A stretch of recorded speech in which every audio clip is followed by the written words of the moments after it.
Pasko na naman at syempre parang santo na ako pag Disyembre. Hello, isang magandang umaga, tanghali, hapon, gabi sa inyong lahat.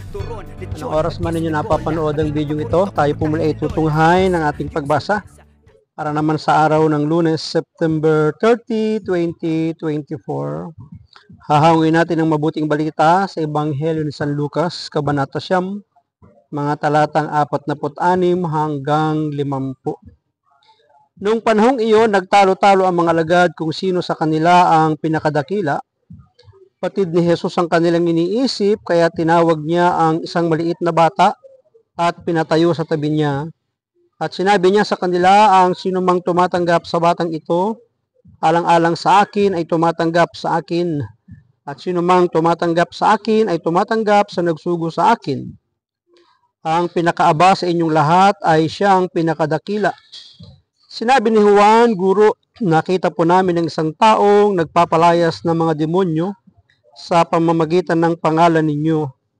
Pinagbawalan namin siya sapagkat siya'y hindi natin kasamahan.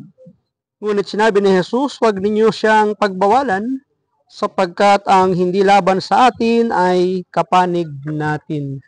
Pagpalain ng Diyos ang pagkabasa ng kanyang mabuting balita.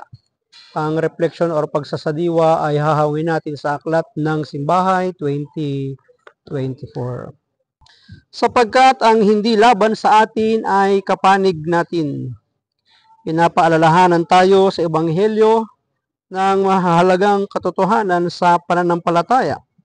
Sa ating mga paglalakbay sa buhay pananampalataya, hinaharap natin ang mga hamon at pagdududa ng iba.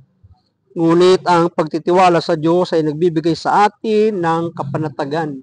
Maaaring ikaw ay isa sa mga sinaway ng mga nagpapakilalang naglilingkod, ngunit huwag kang mag-alala sapagkat ang ginagamit mo ay ang pangalan ng ating Panginoong Hesus at ikaw ay nag-iipon ng mga kaluluwa sa kanyang paanan, kaya't ang pagsama ng Panginoon ay mananatili sa iyo, kaya maging matatag at panatag ka lamang sa Kanya. Kapag sumusunod tayo kay Jesus at naglalakbay sa kanyang landas, nabibigyan tayo ng lakas at kapangyarihan. Tatandaan po natin na hindi nakakahon ang kapangyarihan ng pangalan ni Jesus sa kanyang mga disipulong kasama or palaging kasama at sumasama sa kanya. Maaaring ikaw yung mga sinasabi at tinuturing na hindi kasamahan na nagpapagamit at nakagagawa ng himala at kababalaghan, sasamahan ka rin ng ating Panginoon. Ito ay paalala na hindi tayo nag-iisa. Sa bawat hakbang, may mga taong sumusuporta at nagmamahal sa atin. Sila ay bahagi ng ating paglalakbay patungo sa kaharian ng Diyos. Sa kanilang presensya at tulong, nararamdaman natin ang biyaya ng Diyos na nagpapahayag ng kanyang pagmamahal at pangangalaga. Kaya't sa gitna ng mga pagsubok at pagtutol, tayo ay patuloy na malakas at matapang dahil hindi tayo nag-iisa. Totoo yun, hindi ka nag-iisa.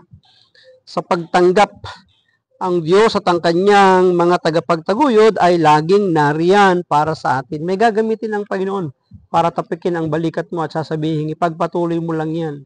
Hindi man literal na bababa ang Panginoon para kausapin at sabihan ka, ngunit may mga gagamitin ng Panginoon para sabihin, ipagpatuloy mo ang pag-iipon sapagkat yan ang ibig ng ating Panginoon.